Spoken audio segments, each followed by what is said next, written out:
right at the outset to say thank you to them all, because when I've seen them, whichever part of the team they work for and with, everybody's doing a superb job in good humor and a great spirit of public service, and I want to say thank you to them. And their work has resulted in the fact that we have administered more than 2.75 million doses, and we're hitting milestones that matter when it comes to the next steps of the provincial reopening. This week, Team Toronto hit a new vaccination record. Our 7-day average is 44,675 total doses a day, which is an all-time high for Team Toronto.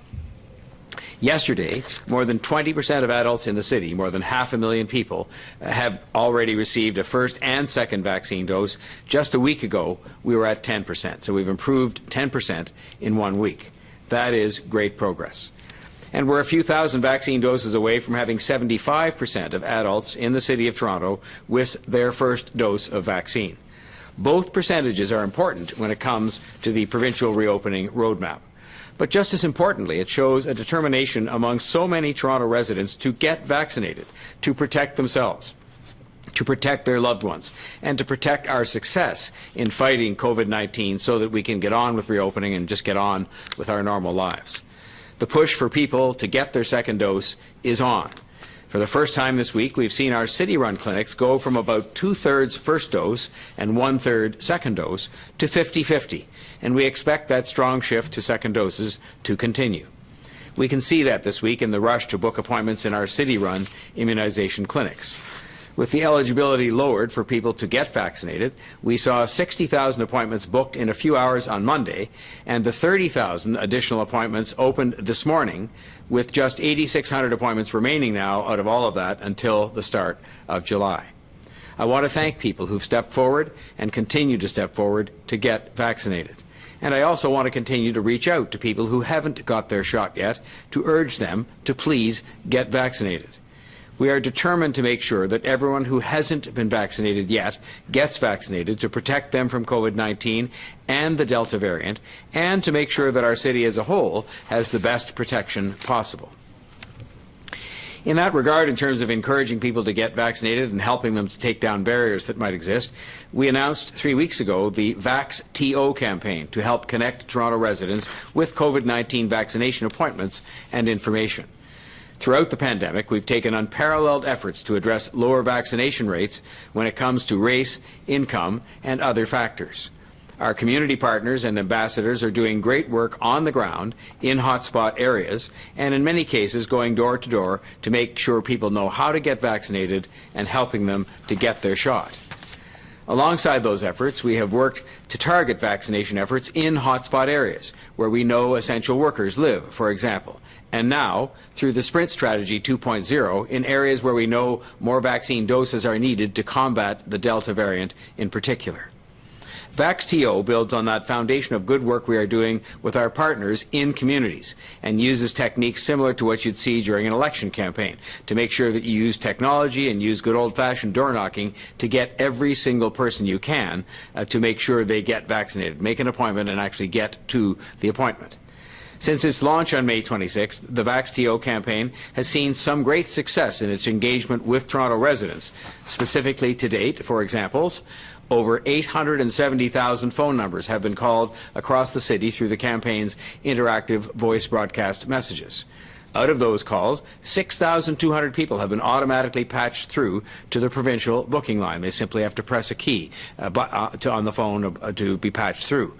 Over 840,000 people have been reached through targeted digital ads, and over 10,000 messages have been received via the COVID-19 text line. The three of us, Dr. Davila, Chief Pegg, and myself, took part in the campaign's first citywide telephone town hall on June the 2nd, and we're pleased to provide information on that occasion to more than 58,000 participants. Usage on the VaxTO text line has doubled since we updated it with new features to make it even easier for residents to connect to the vaccine information they need, including 14 new language options and a new postal code lookup that provides residents with a list of their nearest city-run vaccination clinics and pharmacies. Moving forward, the campaign will focus on more targeted and localized outreach, aligning with Team Toronto's Sprint Strategy 2.0 efforts to provide access to first and second vaccine doses in neighbourhoods with a high incidence of COVID-19, low vaccine coverage, and where the Delta variant has been identified. This includes more targeted telephone town halls, broadcast voice messages, and digital ads. Specifically, starting tonight, the VaxTO campaign will run 5 local town halls in June, hosted by City Councillors, with panellists including Chief Pegg, an Associate Medical Officer of Health from Toronto Public Health, and vaccine team engagement leads. A multilingual digital and social media campaign is also set to begin in July and will feature digital ads in over a dozen languages on platforms such as Facebook, Instagram, Reddit, Snapchat, and WeChat. Toronto residents wanting to connect with the VaxTO campaign information and get information about clinics and town halls and all of the features are encouraged to text the word vaccine to 1-833-750-0888. This is about making sure that we are doing everything we can as a city government to connect with residents across our city and help them to get vaccinated. And if we have more supply, we can do even more. We continue to have capacity to treat and vaccinate even more people, and we're looking forward to meeting that challenge and to continuing to push the numbers up with your cooperation. Now I'd like to ask Dr. Davila to deliver her update for today. Thank you, Mayor Tory, and good afternoon. Today, there are 84 new cases of COVID-19 in Toronto. 605 people are in the hospital, 178 people are in the ICU. I'm sorry to say that there have been 7 more deaths from COVID-19. New polling released Monday found that in Ontario, 89% of respondents have or will be vaccinated against the virus. This is important and reassuring because as we push through COVID-19 vaccinations in the next few weeks, it has to be all hands on deck. To one degree or another, the Delta variant poses a demonstrated risk of infection to anyone who is not fully vaccinated. And that's everyone who has only had 1 dose of vaccine or had none at all. From a health point of view, I'm most concerned today about people who haven't been vaccinated at all, particularly the older you get. For the rest of us, what happens with Delta could cause problems that may disrupt reopening and moving forward to where we all want to be. So all of us needs to get or complete our vaccinations as soon as possible. I want to give you a quick snapshot of Delta, given how events have unfolded in the United Kingdom, where Delta is dominant and the news is mixed. Monday night, the government in the UK delayed the final stage of lifting public health measures until July 19th. The lifting would have ended all limits on interaction between people in all settings. The restrictions affect the size of gatherings and public events, and significantly, the ability to travel, which is frustrating in everyday life and adds more hardship for everyone who earns their living in tourism, travel, and hospitality. It couldn't have been easy for the government in the UK to take this step. But 55% of the population in the UK still has had either just 1 dose or no vaccination at all. And more than 90% of new COVID-19 cases there are Delta variant. The Delta variant is now understood to be more transmissible than the Alpha or the B.1.1.7 variant, which was itself at least 50% more transmissible than the original COVID-19 virus. Indoors, Delta is measured as 64% more transmissible than the Alpha variant. Outdoors, Delta is estimated to be 40% more transmissible. In the United States, cases rose by 1.3% in the last week, but not evenly. States where vaccination rates are high continue to see cases fall. States where vaccination rates are low are reporting rises. The Centers for Disease Control and Prevention reports that 6% of new infections overall are because of the Delta variant. Certain states report that figure to be as high as 18%. The facts could not be any clearer.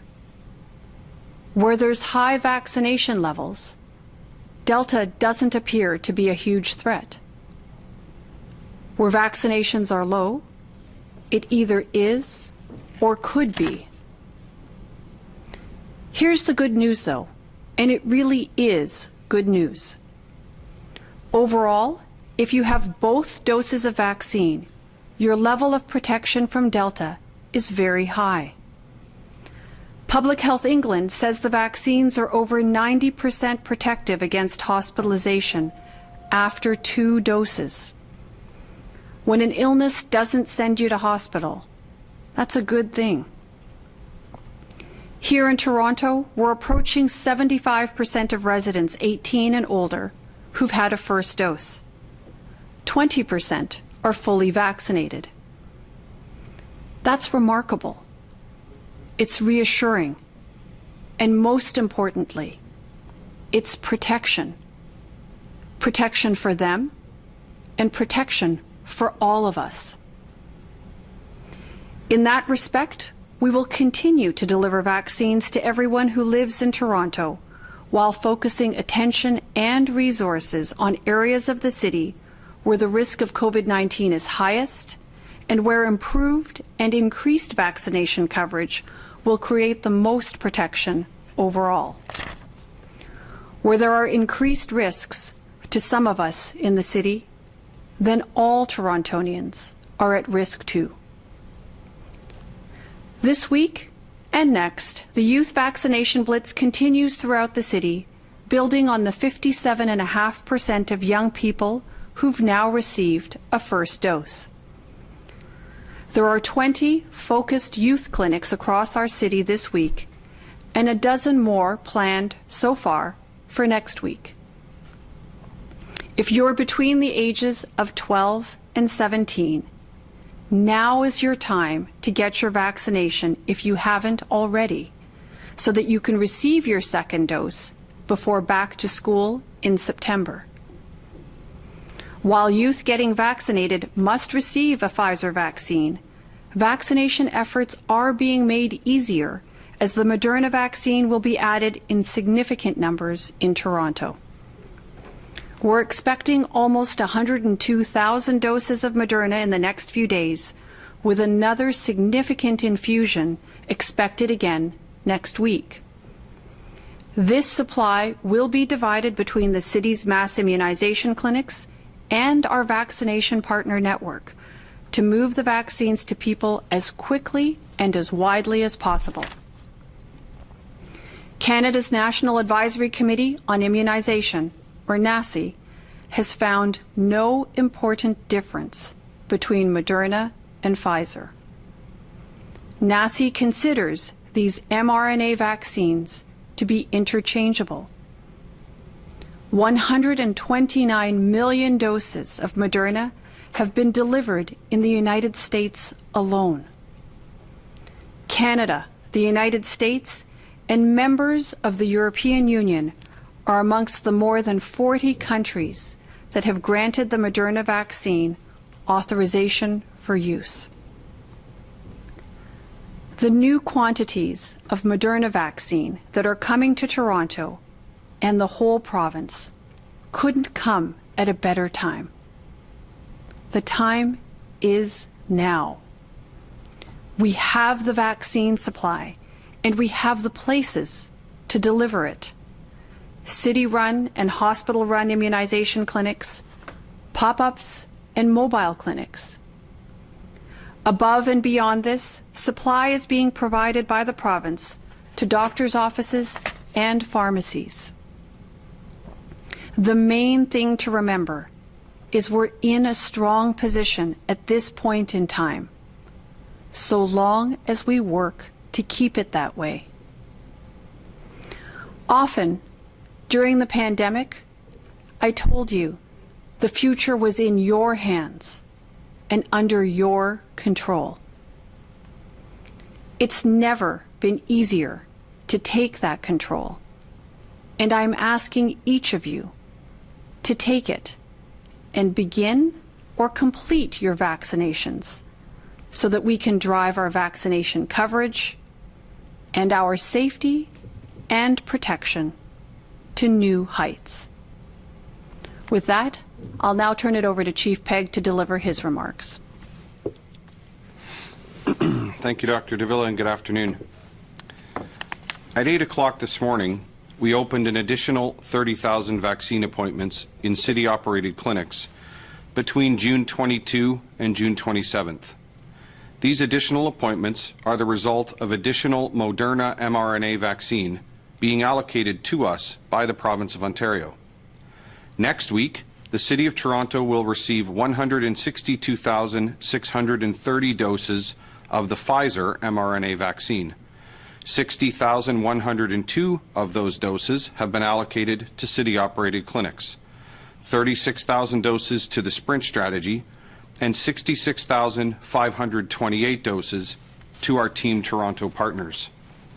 Also next week, the City of Toronto will also receive 101,000 doses of the Moderna mRNA vaccine. 30,000 of those doses have been allocated to the city-operated clinics, 20,000 doses to the Sprint strategy, and 51,000 doses to our Team Toronto partners. As Dr. Davila explained, both Pfizer and Moderna are highly effective and safe mRNA vaccines that are able to be used interchangeably in adults. The additional 30,000 appointments that have been opened within the provincial booking system appear with the name of the clinic, followed by June 22 to 27, followed by the words adults 18 plus only. The reason for the inclusion of the wording adults 18 plus only is that everyone who books into one of these 30,000 appointments will receive the Moderna mRNA vaccine. At present, the Moderna mRNA vaccine has yet to be approved for administration in youth aged 12 to 17 in Canada. As such, we have listed these appointments as being for adults 18 plus only. These additional 30,000 appointments are available for both first dose and second dose appointments. As Dr. Davila explained, the National Advisory Committee on Immunization has indicated that anyone who received a first dose of the Pfizer mRNA vaccine can safely and confidently receive a second dose of either the Pfizer or Moderna mRNA vaccine, and vice versa, resulting in them being fully immunized against COVID-19. The City will be contacting everyone who books into one of these 30,000 appointments in order to ensure that they are aware of the 18-plus age requirement. Upon arrival at the clinic on the date of their scheduled appointment, our clinic staff will know which appointment slot each individual has booked into. Each person will receive the vaccine associated with the appointment slot they selected. There will not be an opportunity to select nor change the brand of mRNA vaccine that is administered at the clinic. We are continuing to work with the Province of Ontario with respect to confirming vaccine allocations for July 5th and onward. As soon as we have confirmation as to vaccine allocation for that time period, we will open additional appointments in city-operated clinics for the week of July 5th. Beginning July 5th and thereafter, each city-operated vaccine clinic will administer both Pfizer and Moderna mRNA COVID-19 vaccines interchangeably, based on the availability and supply of vaccine. Our collective ability to remain ahead of the Delta variant is largely dependent on our ability to get as many people fully vaccinated as possible, as quickly as possible. Everyone who is 12 years of age or older continues to be eligible to receive their first dose of vaccine. The province of Ontario has also made a number of groups of people eligible to receive an accelerated second dose of vaccine. The details on each of these groups can be found at toronto.ca/COVID-19.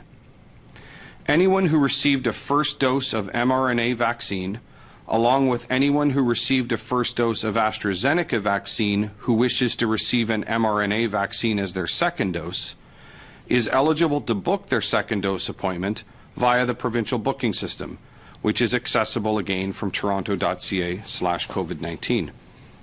If you prefer to either book or reschedule your appointment by phone, you can do so by calling the provincial call centre at 1-833-943-3900. If you received a first dose of the AstraZeneca COVID-19 vaccine and you prefer to also receive a second dose of the AstraZeneca vaccine, please contact the pharmacy or primary care provider where you received your first dose. AstraZeneca vaccine is not allocated to city-operated vaccine clinics.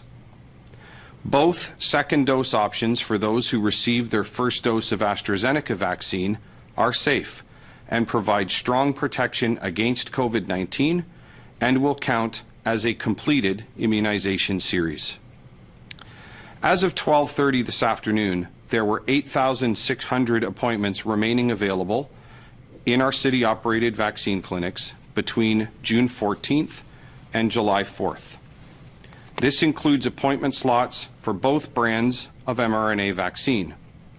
For vaccine opportunities outside the network of city-operated clinics, please go to vaccineto.ca for opportunities that may exist in our Team Toronto partner clinics. For those active on social media, I encourage you to follow Vaccine Hunters Canada on Twitter for additional information on opportunities to receive COVID-19 vaccine in Toronto.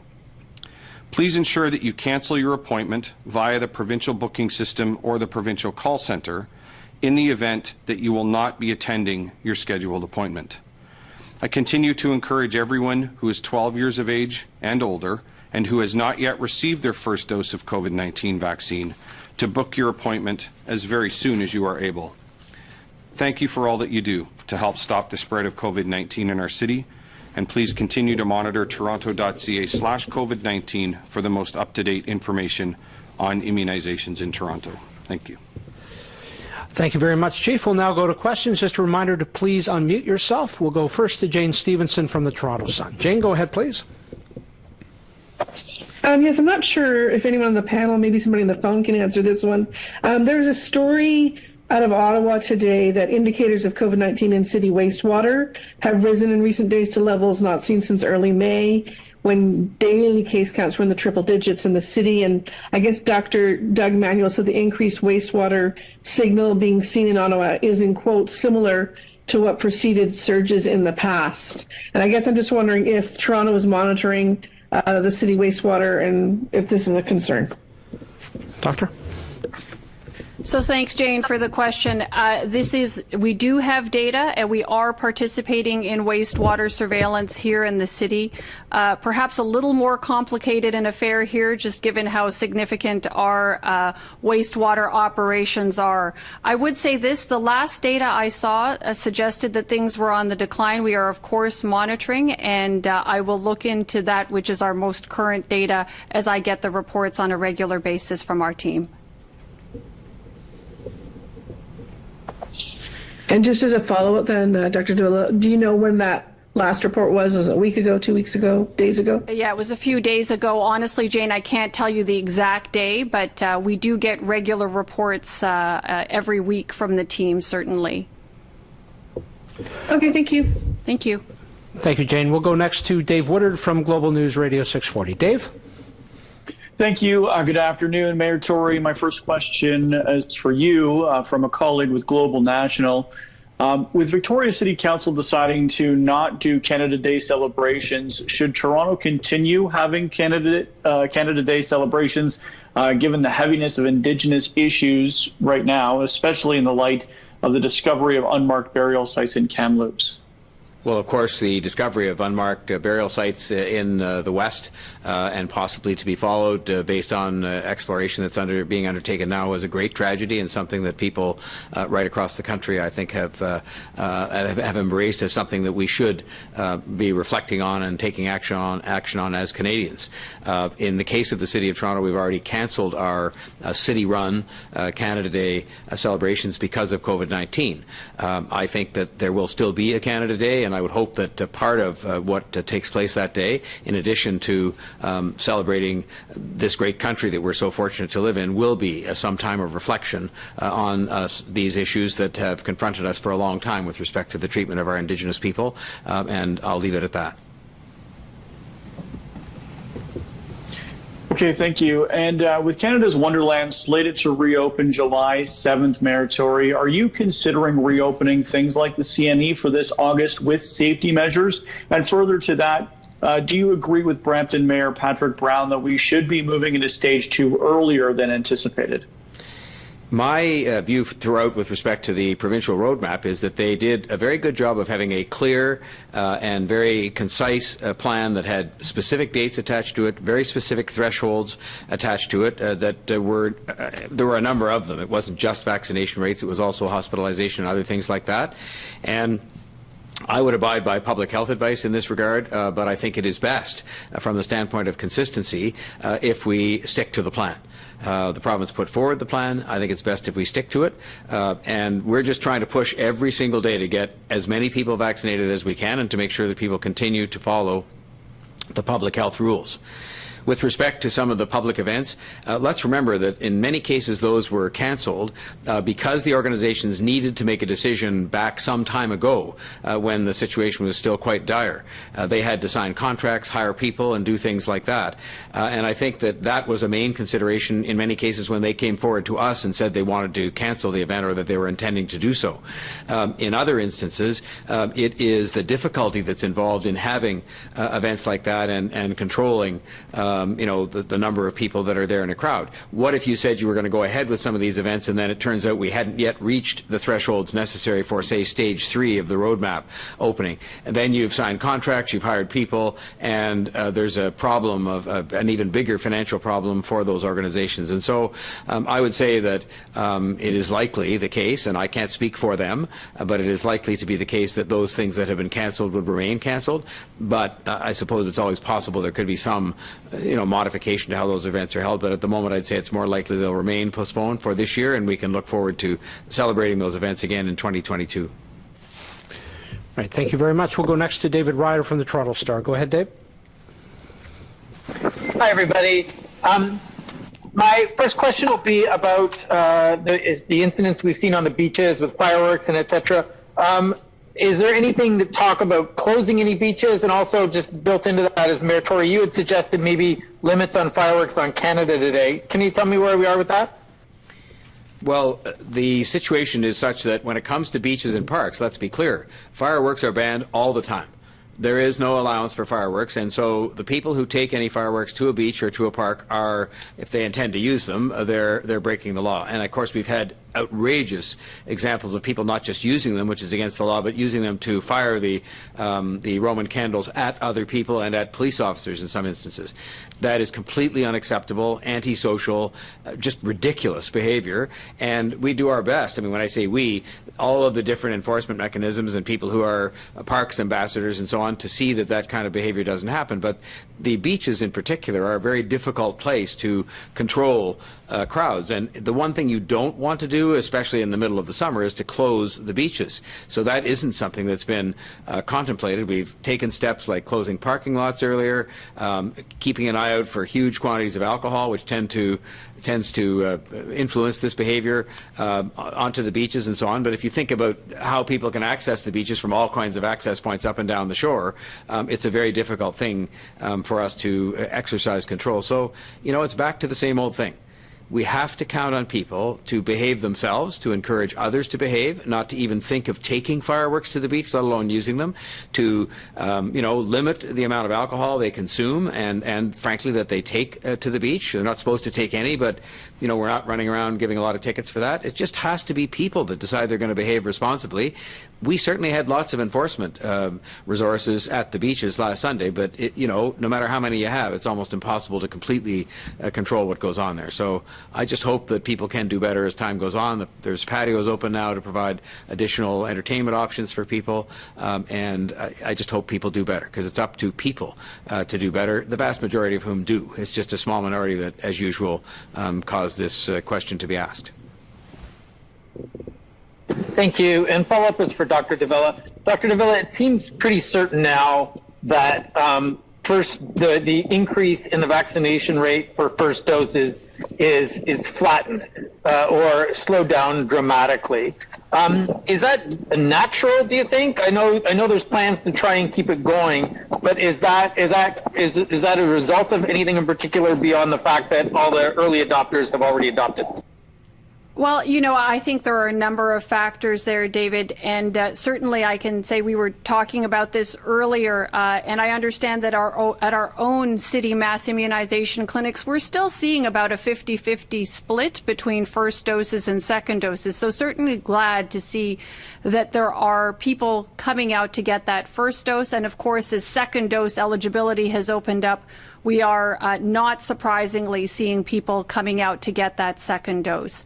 But as you mentioned, we are absolutely continuing to really focus on those areas where we know first doses are still needed, areas of the city that have seen more transmission and that have been more impacted by COVID-19 in particular through the sprint strategy. You heard the mayor speak about our sprint strategy efforts and all the other efforts that we've put forth in respect of increasing vaccination coverage, both for first dose and second dose, whether it's around communications campaigns, ensuring people are aware of the opportunities, homebound vaccinations, community ambassadors, transportation supports. These are just a few of the kinds of things that are out there over and above the pop-up and mobile clinics that make it easy for people to get vaccinated. It's this whole suite of things that we think really will help to drive up vaccination coverage as high as we can get it. Okay, thank you. We'll go next to Mark McAllister from City News. Mark, go ahead. Thank you very much. I'm just curious to know, both Dr. Davila and perhaps Chief Pegg, we talk about the amount of appointments that are still available and trying to get everybody their doses. And then over the last few days, obviously, we've seen some frustration, confusion over people trying to book those appointments, despite the fact that there are still some available, including one of the Team Toronto partner clinics having lineups throughout the night just to get the people in the door. Why is it that it's become so difficult for people to get their appointments when there are still appointments available, perhaps at city-run clinics? You want to start, Chief? Sure. So I think first what I would say, Mark, is I'm actually encouraged by the fact that the demand for vaccine, both first and second dose, is so high. As we talked about earlier, we opened an additional 30,000 appointments in the provincial booking system this morning for appointments that run between the 22nd and 27th of June. That's next week. And those appointments have largely filled already today. So we're in it's this awkward position because the three of us and the whole city would like to be in a position where there was no limitation or no shortage or no compression on the availability of vaccine. That's not the reality. The reality is there are still fixed amounts of vaccine. I detailed them out in my remarks. We administer every single dose of vaccine that is allocated to us by the province. As vaccine supply increases from the Government of Canada through the province, we are ready to deliver more. But so every dose that we receive, we open an appointment for. I appreciate very much that navigating the systems and navigating the various booking systems can be a challenge. It undoubtedly can. And first and foremost, I want to say thank you to everyone. By and large, people are very patient, they are very tenacious, and very diligent at booking their appointments, and I certainly appreciate that, and we're seeing the results of that translate into the vaccine rates. And really the corresponding infection rates that are coming down. So as we move forward, I think it's going to take more of that patience. We continue to do everything that is available to us in order to streamline and simplify and really to streamline the communication around those processes, and we'll continue to do that. But there are going to continue to be a number of different avenues, a number of different vaccine providers across our Team Toronto network, and that will obviously continue to be a factor as we move forward. Dr. Davila? Yeah, so I'm going to echo what the chief said. I'm certainly heartened to see that people are interested in getting vaccine, whether it's a first dose or a second dose, and I would encourage people not to give up. We recognize, as the chief indicated, that there are many channels and, information is changing on a pretty regular basis. So I can appreciate and understand that it is difficult to keep on top of it all. But there are a number of resources out there that can help. Certainly you can call us at Toronto Public Health at 416-338-7600. We can start to help and help navigate the system. There is great information on our website as well for those who have access that can direct you and help you find options that are available. We have community partners out there absolutely interested in helping you get to your vaccination appointment. We've got transportation options. I think there are a lot of resources out there all pulling together in the same direction because we know how significant getting our city vaccinated is in terms of getting us to the other side of this pandemic. So I would encourage people, please don't give up. There are many resources available out there, people willing to help. Do reach out, and we'll do our very, very best to get you to that information that you need so that you can get appropriately vaccinated as soon as possible. Tory? May I just follow up on something Chief Pegg said?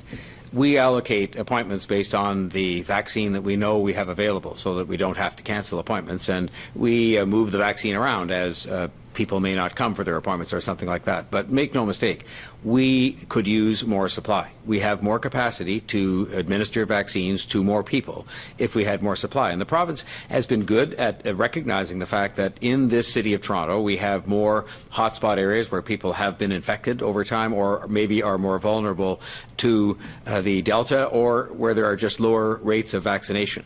And if we get more supply, then we can do more, and that will help to meet this demand that exists out there. But a lot of it is governed by supply, and we have been ready from day one with capacity beyond what we have fully utilized as yet, so that we're ready to do more if we can get more. Thank you. That's an interesting point, Mr. Mayor. Dr. Davila, in her comments, said we have the vaccine supply and the places to deliver it. So which is it? And if we know the vaccine supply is in fact coming, per Dr. Davila's remarks, why can't we open up more appointments available beyond the dates you already have set up? So if I can, I don't know that that's an either or. It's a bit of both. I have asked the province every day, can we get more vaccine? And as we get more vaccine, we use it. And you've seen the kind of demand that we have out there, both for first and second doses, which is a good thing. So, as far as I'm concerned, our goal, along with our many vaccination partners all around the city, is to use the vaccine we have as quickly as possible and spread it particularly with focus on those areas that need it the most. But absolutely, we want as much of the city with vaccination coverage as soon as possible. And as we use up doses, which we are doing, we ask for more vaccine. That's exactly how it goes. That's been the story, I think, throughout the entire time that there's been vaccine available to us. All right, thank you. We'll go next to Matt Bingley from Global News. Matt? Hi there, Dr. Davila. Last month, the Centers for Disease Control put out clear guidelines for safe behaviors when it comes to people who have been double dosed. As of yet, Health Canada has not done something like that, and I'm just wondering when you would like to actually see them put out clear guidelines, and if you think that that would actually make your job easier for passing on the message to people in Toronto.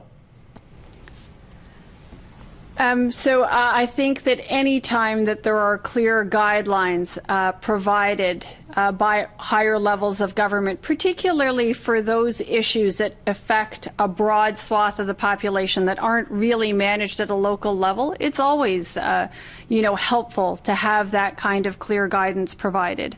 I also recognize that when we're talking about something like COVID-19, new virus still, new and emerging variants about which we're still very much in the learning phase, learning quickly, but still learning. I recognize that this is very challenging to do. So I do know that there are a number of conversations, as you can well appreciate, are happening both at the provincial level and at federal tables as well. We'll look forward to hearing from them, as we always do. But in the meantime, right, the main message to people here in the city is if you haven't been vaccinated, do get vaccinated as soon as possible. And for now, the best advice is to continue to practice all those self-protection behaviors that we have practiced for many, many months now. It is still the safest thing for us to do while we navigate our way through this, hopefully, last part of the pandemic. And to follow up, do you worry with the fatigue factor that you're already seeing, that the longer you have to wait, that the more people are just going to make up their own minds as to their own personal risk? Well, I think there's always a certain element of that. But, what I have observed over the course of the pandemic is that the vast majority of Torontonians actually have really taken to heart practicing self-protection measures and doing the right thing, because frankly, I think we all want to protect our own health. We want to protect the health of those around us. And fundamentally, we want to get, our city back and restore some degree of life as we knew it before there was a COVID-19. And I do think that most people appreciate that the road or the path to get there is about getting vaccinated and about continuing to be cautious and practicing appropriate self-protection measures for now. All right, thank you. We'll go next to Shalima Maharaj from Global News as well. Shalima? Hi there. Thanks for taking my question. The first one, it comes down to vaccine clinics, and the Ministry of Health, they tell us that it's the responsibility of public health units to determine how vaccines are allocated. That includes to mobile and pop-up clinics and through the provincial booking system. We've been seeing people camping out overnight. We talked to some people in Scarborough who waited overnight for a shot at a second dose. Why not reallocate the doses you have to the provincial portal so that people don't have to line up for blocks for hours at a time and with little to no physical distancing? So we'll see if anybody else has any think further to add, but let me start off with this. When it comes to the allocation of vaccines here in the City of Toronto, this is something that is actually done with our vaccination partners. We're really working hard to make sure that vaccines are available in as many channels as are possible. And we are also really focusing our vaccination efforts on those areas of the city where there is risk, where there has been COVID-19 transmission, and where it continues to be, present, where we see more of the COVID-19 transmission happening.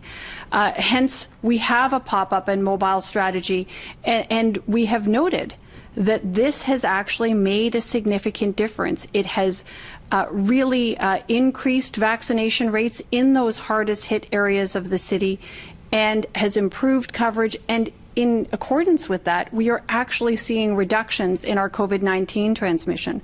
So, simply put, I would say that the method of allocation actually allows for a broad range of channels for vaccine distribution, and in my estimation has been very effective in terms of achieving the outcomes that we wish to achieve, which is increased vaccination coverage and all the benefits that go with vaccine coverage as well.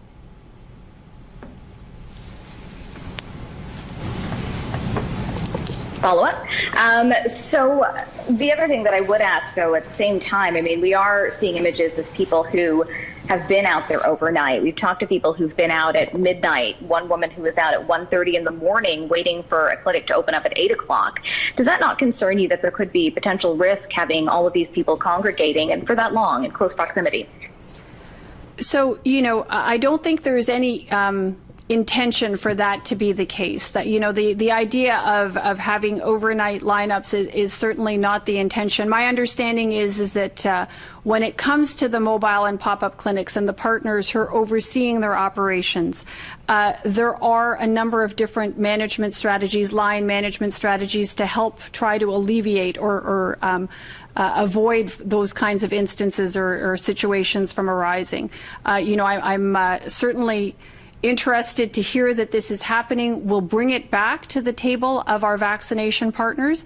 And, as we have throughout the course of the vaccination campaign, we'll continue to refine our vaccination efforts so that we're achieving the goals of the vaccination campaign, making sure that we're getting vaccine out to those who need it, to those who have challenges with respect to access. We're trying to reduce barriers, but of course, we don't want to see unnecessarily long lines or people feeling that they have to camp. That's not the intention.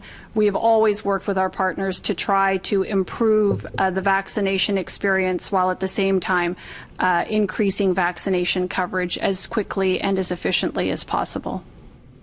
All right, thank you. We'll go next to Sneha Agrawal from the CBC. Sneha? Thank you. We are continuing to see inequity when it comes to second doses. For instance, Forest Hill, one of Toronto's richest communities, to have more fully vaccinated people than Jane and Finch and Rexdale. We saw this with the first dose. Why is it still happening? Is the city's sprint strategy not working? So, thanks for the question. I think in respect of what we're seeing now, this is due in large part to the way you have to space out vaccinations. So it's largely a function of when first doses and to whom first doses were given. That actually dictates or determines what happens in respect of second dose, because there is a spacing that needs to be respected in order for the vaccination to be considered valid. So that's certainly part of the issue. But, what we did see was that the sprint strategy, actually delivering vaccine, making vaccine opportunities easy for people, particularly in those neighborhoods that were most significantly impacted by COVID-19, does absolutely increase vaccine coverage in those areas. We saw that in the first round of our sprint. That's why our second round of the sprint is specifically focused on those areas, so that we can actually continue to build on the lessons that we've learned. And I expect that we will see that sprint strategy will continue to have the same positive effect in terms of reducing barriers to access and increasing vaccination coverage in those areas of the city that have been hardest hit by COVID-19. Mayor Tory? I can just really add to that by saying that what we're doing is taking the success, the great success that was enjoyed by the first phase of the sprint operation, which took single-digit first dose levels up to area levels equal to all other parts of the city, and just repeating the exercise, but with a lot of added resources. We're now adding in the local organizations headed up by councillors and community leaders, the technology we're using through telephone, texting, town hall meetings, and so on, a lot of what I outlined today. And so what we're doing is making a maximum effort to do the same thing over again, except better and faster. But we do have to respect the gap that exists between some of those first doses that did happen later, although successfully through the first sprint operation, and those people can't get their second dose until that time has passed. But we're sparing no expense and applying maximum resources to getting that done, as we've proven we can do in the first round. Okay, thank you. I don't believe Sneha has a follow-up, so we'll go to our final question, Stephanie Smythe from CP24. Steph, go ahead. Hi, everyone. I guess I wanted to follow up on what Dr. Davila said in her opening comments, the next few weeks, has to be all hands on deck. We just heard the questions about the vaccine clinics where there are lineups overnight, people camping up overnight. Is it time to adjust the model maybe here and open up overnight, have some 24-hour clinics so people can get in who desperately want to get that first or second shot? Chief Pegg? Hi, good afternoon, Stephanie. So let me start by saying this. So Mayor Tory just said it just a few moments ago. We have from day one had robust plans in place that are scalable such that we can increase clinic capacity, we can increase what we call throughput to match corresponding vaccine allocation.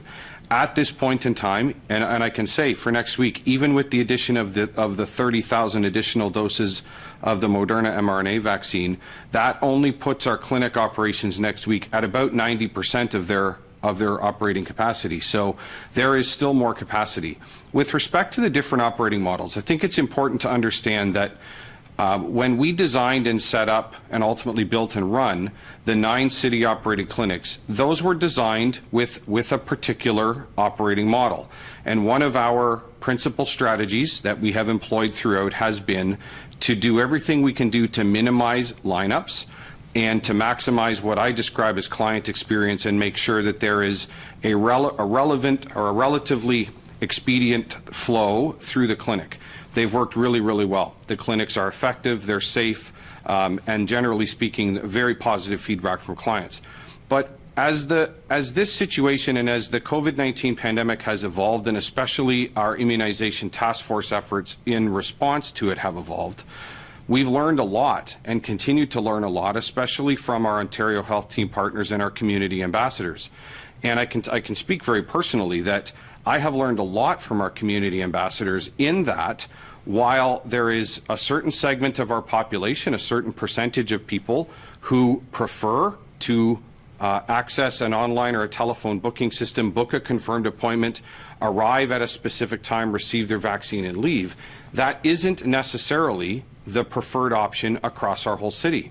And our community ambassadors have made it very clear that in many of our communities, people feel more comfortable and are actually more likely to go and get their vaccine when it is a community environment, in a place they know, where they are seeing and having the chance to be with members of their own community and family and friends who are both waiting and involved in the process of getting vaccinated, as well as taking part in the operation of those clinics. What that says to me and what that has taught us, and that is reflected in everything we talk about at our immunization task force, is respecting the diversity and celebrating the diversity that exists across our city. And that means making as many different opportunities available as are possible. And really, that's what we're seeing. And when I look at every single morning, there's a press release that goes out that details out the, dozens, oftentimes more than 40 or 50 clinics happening in a day. There is a plethora of of delivery models, different locations, different strategies, and all of that, I would suggest, combine to have been highly effective. So from a city operation standpoint, the 9 city-operated clinics that really are the backbone of immunization clinic operations, we are ready to expand if and when the time comes, the demand comes, and the vaccine comes to support that.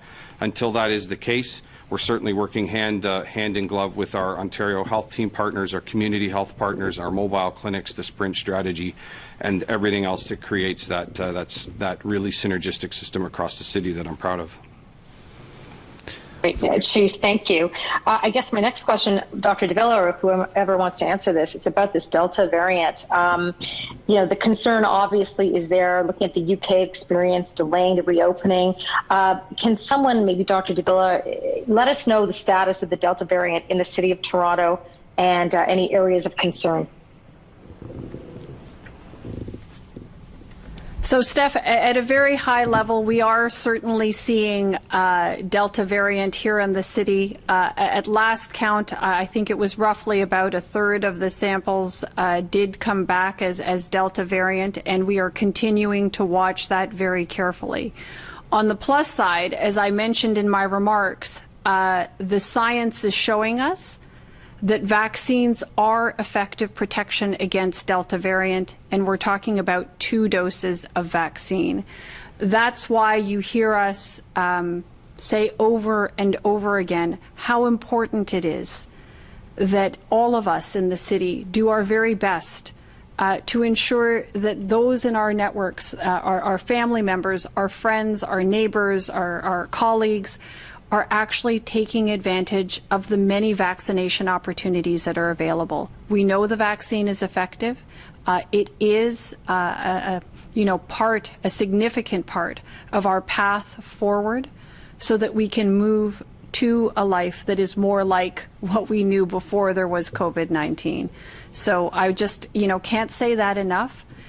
For those of you out there who've gotten your vaccine, that's great. If you need to get that second dose, as soon as you're able to do that, please do that. And I would encourage you to help people that you know.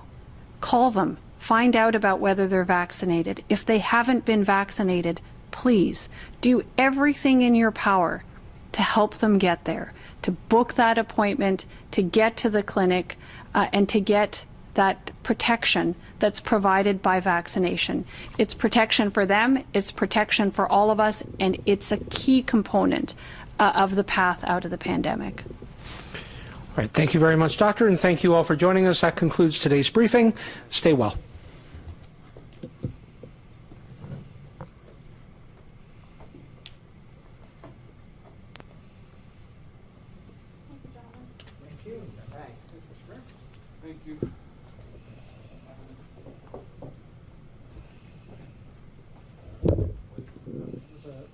That was a great answer to Steph, by the way.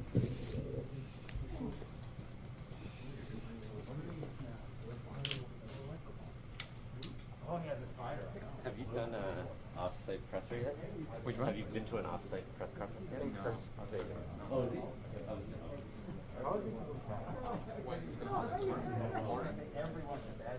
What time? In the morning. Yeah, come see first. Yeah. Yeah.